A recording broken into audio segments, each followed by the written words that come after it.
They didn't even call. Just a text. You're not invited to dinner. Logan's girlfriend isn't comfortable with you there. 3 hours earlier, I'd wired $120 to help my parents save their failing store. I stared at the message, read it again, then typed one word back. Okay. That was all it took. Not rage, not tears, just a switch. In silence, I opened my laptop. Clicked cancel on one payment. Then another. Then 157 more. I was done financing my own exclusion. On the shelf above my desk was a manila folder, faded, forgotten. It held the agreement I signed 10 years ago. Back when I thought investing in family meant love. Turns out, it meant ownership, power. They thought they were organizing an intervention. They didn't know I still held the pen. And on Friday night, I'd be ready to write the final chapter. The last time I held a paintbrush, I was 18. It was a thick, flat brush stained with cobalt blue, favorite color, because it reminded me of freedom. That morning, I had opened an envelope from the California Institute of the Arts, full scholarship offer, glossy brochures, a new life waiting on the West Coast. I remember how I floated for days, convinced that this was it, me moment, my escape, my chance to be myself. My mom cried tears of pride. My dad shook my hand like I was an adult for the first time. And then came the family meeting. We sat in the living room, same one I'd later replace all the furniture in with my own money. My father placed a brochure on the coffee table like it was some sacred artifact, Wharton Business Program. For Logan. Your brother has real potential, he said, tone warm but final. This school could change his life, and we're short, just short enough that if you took a year or two off. I remember interrupting. I have a scholarship.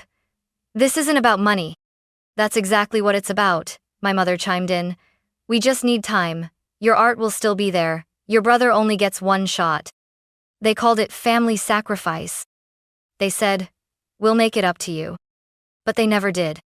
I shelved my acceptance letter and applied to a local business program instead. I lived at home. I commuted to class. I worked nights.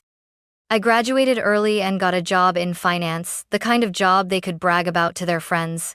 I climbed the ladder, made steady money, and every bonus, every raise, every financial win I had, they took as a win for the family. That's when it started. The quiet bleeding. I paid Logan's rent when he missed his first job interview. I covered Mom's credit card because the points are on your name anyway. I co-signed the truck loan for Dad to look more professional for store deliveries. Then came the business idea. High-end artisan gift shop, downtown, family legacy. They pitched it like it was ours.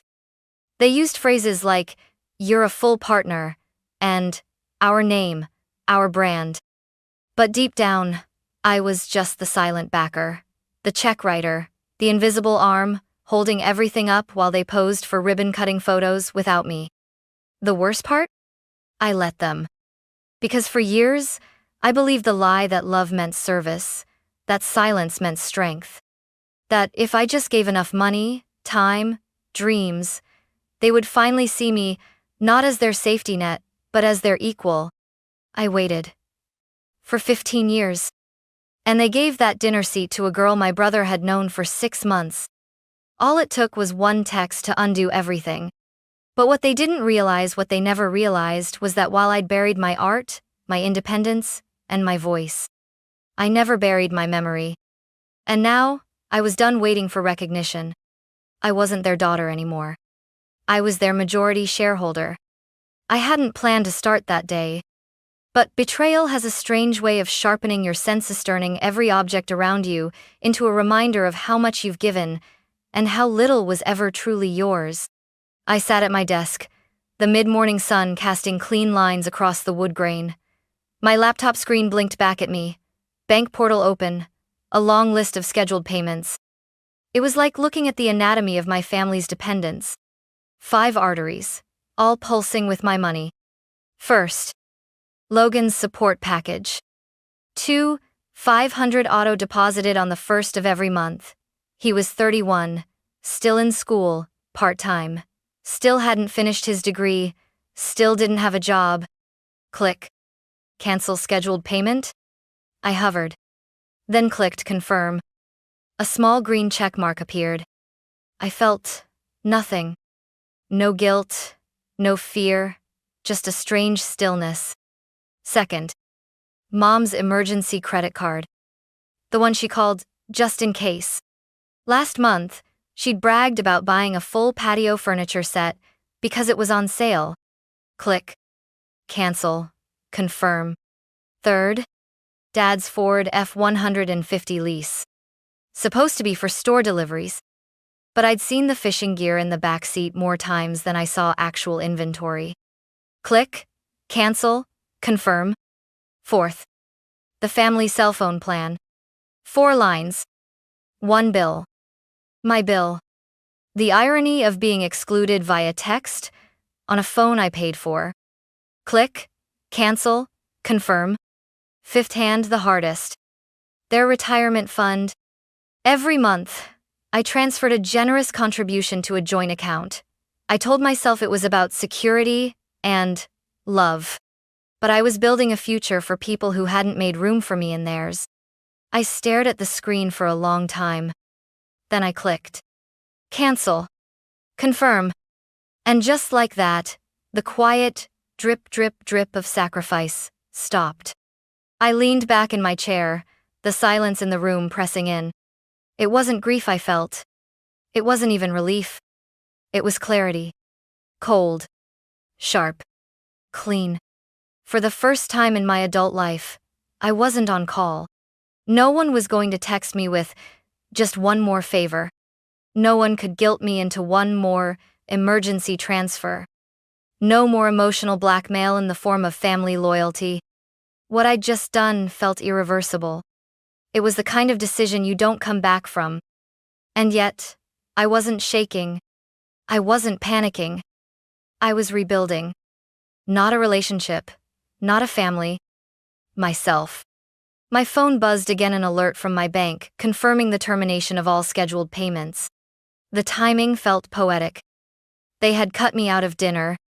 I had just cut them out of my accounts. Funny thing is, they always thought they had the upper hand because they had the narrative. They controlled the story. Camille's so successful, thank God she helps us. But they forgot. I controlled the numbers. And in the end, the numbers always tell the truth. The silence didn't last long. Barely 12 hours after I hit confirm on the last payment, the storm rolled in right on cue. Logan called first. His name lit up on my screen like a fire alarm. I let it ring 4 times before answering, placing the phone on speaker and walking calmly to pour myself a coffee. "Camille, what the hell?" he blurted before I could say hello. "Mr. Collins just called. My rent bounced. I'm getting charged a late fee. You didn't send it." I stirred my coffee slowly. "Good morning, Logan." "Don't play cute. Did you forget? Is your account frozen or something?" "No, I didn't forget," I said plainly. "And my account is just fine." There was a pause. I could almost hear the gears turning. "You just didn't do it? On purpose?" "That's right." "Why, Camille, my car insurance comes out Monday. My grocery card's almost maxed. What am I supposed to do?" I sipped my coffee. "Sounds like a personal finance issue." There was silence on the line. Then I heard her voice, Chloe, whispering in the background like poison through a straw. "What's wrong with her? Ask her if she's having a breakdown." Logan's voice came back, brittle with panic. "This is about Friday night, isn't it? Look, Chloe just wanted a quiet evening. You're blowing this way out of proportion." I said nothing. "You're really going to nuke the whole family over a dinner invitation? Grow up." I exhaled through my nose, steady as stone. "Goodbye, Logan." And I hung up. Then blocked the number. One down. The next call came an hour later. "Dad." His voice was clipped, corporate, like I was an underperforming analyst in his quarterly review. "Camille, I just spoke to your brother. I need you to explain yourself." There's nothing to explain, I said. I've made some changes to my budget. Budget? He scoffed. Your mother's card got declined at the grocery store. She had to leave a full cart. That's humiliating. She has her own debit card, doesn't she? That's empty because we've been putting everything into the store. Then it sounds like you should reevaluate your business strategy, I said. He didn't like that. His tone dropped into a growl. We are partners. We made an agreement. I'm glad you brought that up, I said, almost smiling. Let's revisit that agreement soon. His voice turned from annoyed to threatening. You are playing with fire, Camille, and people who play with fire get burned. And he hung up. Strike two. That evening, it was Mom. She was already crying when I picked up. Camille, honey, please. What's happening? Your father's pacing like a madman. Logan's beside himself. I said nothing. I'd heard this song before, the fragile voice, the guilt-laced weeping. You've always been our strong one, she sobbed. We just don't understand. It was just a dinner. Chloe gets overwhelmed easily. She thought you might be judgmental. She said that? I asked, voice flat. My mother faltered. Then, she said you hold your money over everyone's heads, that if we ever stood up to you, you'd punish us. I didn't speak. And now you've proved her right. That was the moment. That exact moment I realized I wasn't just excluded. They were prepped to expect retaliation, like I was some tyrant waiting to explode. And they believed her. A cold silence bloomed in my chest. They hadn't just chosen her. They had rehearsed with her. Thank you, Mom, I said, my voice hollow. You've made things perfectly clear. I ended the call. Then, I stood in the middle of my apartment, letting the silence settle again. It was no longer quiet like grief. This silence had weight. This silence was strategy. Thursday afternoons smelled like old paper and polished wood. The kind of smell that only exists in offices where real power is exercised quietly. Diana Whitmore hadn't changed a bit. Her silver hair was coiled into a perfect knot. Her pen was the kind you refill with ink, not throw away. Her handshake was firm, steady, and far warmer than I expected. Camille, she said gently, when I saw your name next to the phrase, partnership agreement on my schedule, I knew something was coming. I sat across from her at a mahogany desk that probably cost more than my first car. I pulled the manila folder from my bag and placed it between us. I need to know, I said, my voice quiet but firm, exactly what this gives me the right to do. She didn't need to read it. She'd written it. I remember this file, Diana said, opening it with fingers that moved like they'd done this 1,000 times. You were just 26. Your father wanted a gift. I said no. Then he asked for a loan, low interest, long term. I said no to that too. She looked up, eyes sharp. Because I saw what they were doing. I saw you sacrificing everything. I saw them calling it love. I swallowed hard. I drafted this, she continued, tapping a section with her pen, to give you something no one could take away, a safeguard, a future, if they ever pushed you too far. She turned the paper to face me. Camille Turner, she read aloud, shall retain 51% controlling interest in Morgan Company Artisan Studio. Said majority stake includes all operational decisions, voting power, and the authority to hire and terminate minority partners, including immediate family members. I stared at the clause. The ink had faded a bit, but the words were clear. 51%. Not just a partner. The owner. A slow, steady realization settled into my spine. I hadn't just stopped their cash flow. I held the keys to the kingdom. Diana leaned back. They've forgotten who really built this house, Camille. You didn't just save them, you structured them. They signed this. Willingly. Legally. I nodded, pulse slow, mind fast. They're holding a family intervention tomorrow night, I told her. They think I'm coming to apologize. Diana smiled thinly. Sounds more like a shareholders meeting to me. I almost laughed. I need something, I said. Simple, official, a declaration, on letterhead, with your seal, something they can't argue with. She was already reaching for her dictaphone. I'll have it notarized by morning. You can pick it up before lunch. As I left her office and stepped into the Seattle air, the wind off the sound hit my face like a reset. All these years, I thought I was powerless. Turns out, I was the storm they never saw coming. I parked on the street, not the driveway. That felt important, like a line in the sand. In my hand was the manila folder, crisp and flat, like a sealed verdict. Inside, a notarized letter on Whitmore, Hale letterhead, embossed and irrefutable. I walked up the front steps of my parents' house like I was entering a courtroom, not a home. And in a way, I was. The door opened before I knocked. My father's silhouette filled the frame. "You're late," he said, his voice a low command. "No," I replied. "I'm right on time." The living room had been arranged like a tribunal. My father in his usual leather chair, his throne.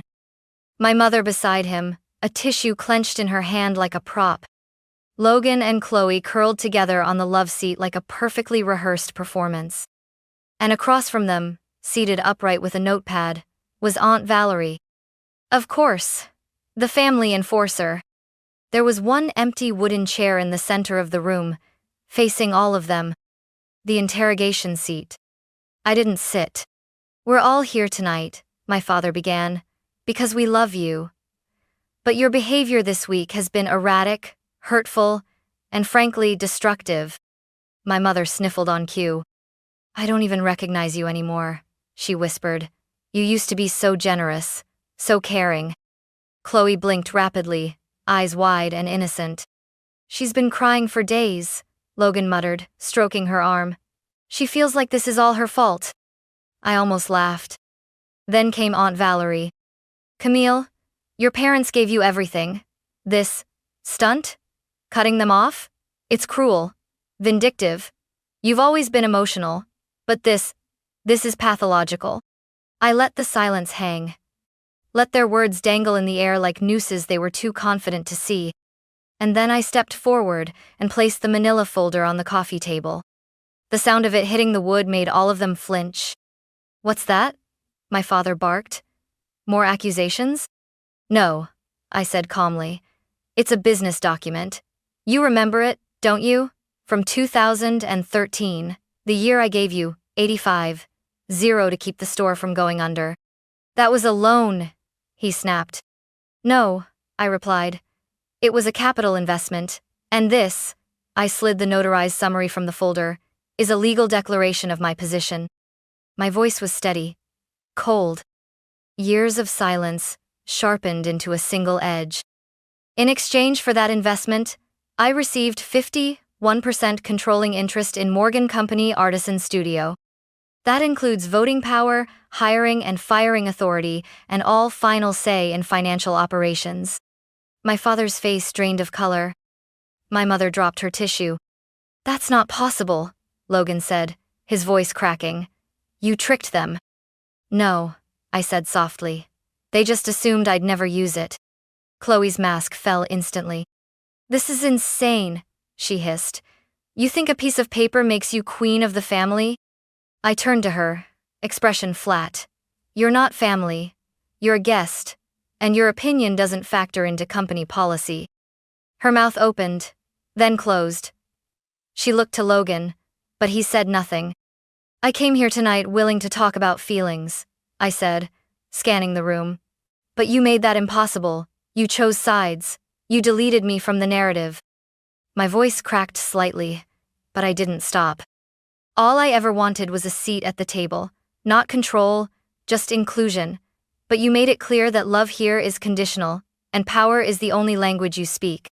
So let's speak it," I said, pulling out one last paper. "As majority shareholder and executive director, I'm implementing new policies immediately." My father tried to interrupt. I raised a hand. "You too," I nodded at my parents. "Will remain on payroll as store managers. You'll receive fair market salaries, reviewed quarterly. Company credit cards are canceled. All expenses must be approved." My mother let out a wounded gasp. I turned to Logan. "You are not employed by this business, nor will you receive further personal support. I recommend getting a job." Finally, I looked at Chloe. And you? This isn't your story. You're dismissed. She stood up, furious, but no one moved with her. Even Logan stayed seated, dazed and pale. Aunt Valerie scoffed, grabbed her purse, and muttered, "You'll regret this." "No," I said. "I'll remember it."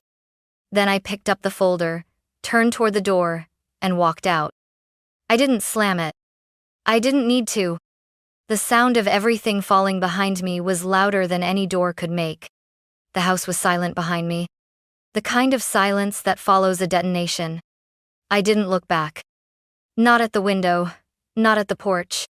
I got into my car, set the manila folder on the passenger seat, and exhaled once deeply. It wasn't triumph I felt. It was clean separation. No one called that night. Not Logan. Not my parents. Even Chloe went radio silent. But by Monday morning, the shift was official. George, the only store manager who had ever treated me with basic respect, called me from the shop. "They're showing up," he said. His voice was low, like he was afraid the walls had ears. "Your parents, they've been here every day since Saturday. They're quiet. No more free lunches. No more yelling at staff." I opened my laptop. In my inbox sat 2 PDFs from Diana Whitmore's office of digitally signed employment contracts. No notes, no apologies. Just signatures. It was a quiet surrender. I reviewed the terms I'd helped draft. Title: Co-managers, Morgan, Company Artisan Studio. Salary: mid-range retail management rate, industry average. Benefits: none beyond payroll. No more family tabs. No more invisible debts disguised as help. Later that week, I received a credit card bill. Zero balance. For the first time in over a decade. I removed my father from the car lease account. The dealership called to confirm that the F-150 would be returned by month's end. I didn't even flinch. Then came Logan. Not a call, not a text. A notification. The auto transfer he tried to reinstate had been denied. Twice. He never tried a third time. The most surprising part wasn't the compliance. It was the peace that followed. My phone no longer buzzed with problems that weren't mine. No more, "Can you just cover this?" No more, "It's only temporary." For the first time in years, my money stayed where it belonged, with me. And something strange happened in that quiet. I started hearing myself again. I found my old sketchbook in a storage bin, wrapped in plastic next to tax documents. The first drawing I made was shaky, full of stiff lines. But the second was better. By the fifth, I'd lost track of time. I turned the guest room into a studio, bought paints without guilt. I wasn't replacing what I'd lost. I was reclaiming what had always been mine. I started waking up, not with dread, but with stillness. My home stopped feeling like a staging area and started feeling like a place I actually lived. Even George said it. "You know, this store actually makes money now." Of course it did. Parasites don't just drain accounts. They slow growth. They distort reality. And once I cut the lines, the whole system could finally breathe. This wasn't revenge. It was repair. A slow, deliberate untangling of the myth that family means obligation without limit. They could still be my parents. They just weren't going to be my creditors, my clients, or my captors anymore. The plane touched down in Florence just after noon. I hadn't told anyone I was leaving. No social media updates. No itinerary. No just-in-case messages. For the first time in my adult life, I went somewhere without asking for permission or announcing my usefulness. It was impulsive and quiet booked, with the click of a mouse on a Friday night, wine glass half full, a soft jazz record spinning in the background. I stayed in a modest flat near the Arno River, just above a bakery that made the whole building smell like sugar and rising dough. Every morning, the bells from Santa Croce woke me gently. No alarms. No demands. I wandered without purpose. I took photos I never planned to post. I ordered food without checking my balance. No texts, no family group chats, no guilt. On my third day, I walked past a sign that read, Pottery Workshop, 1-day course, beginner's welcome. Something in me stopped. Not because I needed a new skill, but because I missed using my hands for something that wasn't survival. The studio was small and warm. Terracotta shelves lined the walls, filled with uneven bowls and imperfect vases. The instructor, an older woman named Alicia, spoke little English but smiled with her whole body. She placed a lump of wet clay in front of me and simply said, "Spin." It was awkward at first. My fingers were stiff, uncertain. But as the wheel turned, I stopped thinking, stopped solving, stopped bracing for impact. I just felt. The bowl I made was ugly, thick, lopsided. But it was mine. That night, I walked home with clay under my nails and the faintest ache in my shoulders. And for the first time in years, I slept without dreaming of numbers, bills, or names.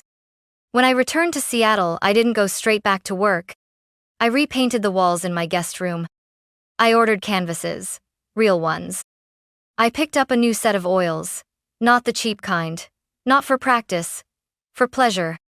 The first paintings were messy, red, black, fast, emotional strokes. I didn't try to make anything beautiful, I just wanted to empty out everything I'd stored in silence. And then, one day, I added blue. Cobalt blue. The same shade from that scholarship letter all those years ago. My cousin Harper stopped by one afternoon and stood quietly in the doorway of my studio. "You look different," she said. "You look not tired." I smiled.